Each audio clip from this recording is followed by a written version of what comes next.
Only you can decide what happens in the next chapter. Unknown. Who knows what tomorrow may bring? Living in now and today is the greatest gift. A weather app can predict the temperature. A calendar can tell us tomorrow's date. And a teacher can give homework for the next day. A boss can give us tasks and a lover can promise a future date. But everything still happens today. Unless today is well lived, tomorrow is not important. Alan Sakowitz. The pendulum of time is swinging, but today never ends and tomorrow never comes. Thus continues the laziness that makes us put off today's tasks till tomorrow. Ever since I was deprived of golf because of the weather, I had been planning to start walking on the treadmill or in a mall. Every night I planned to walk and every day I postponed it until tomorrow. For the last 7 days I have not seen that tomorrow.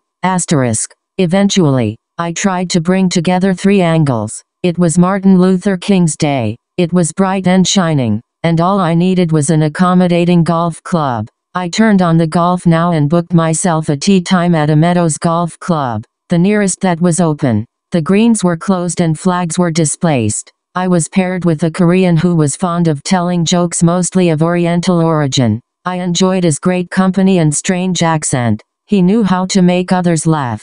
And I love to laugh. He said, "A pootless round of golf is like walking a horse." Anyways, I was happy I could walk. The course was not in a great condition itself, but I give its management credit that they kept it open in such harsh seasons. Sometimes you gotta fill in the blanks that are out there from within yourself. A golf course on the East Coast can only offer you that much. Your patience, tolerance, smiles and wide heart can make a round much more enjoyable. Same goes with life. If there's light in your heart, you will find your way home. Rumi. I appreciate what this day had to offer me. It's much better to do something today than to spend it waiting for tomorrow. Let's celebrate today while we have it, like this pond appreciates the shining sun.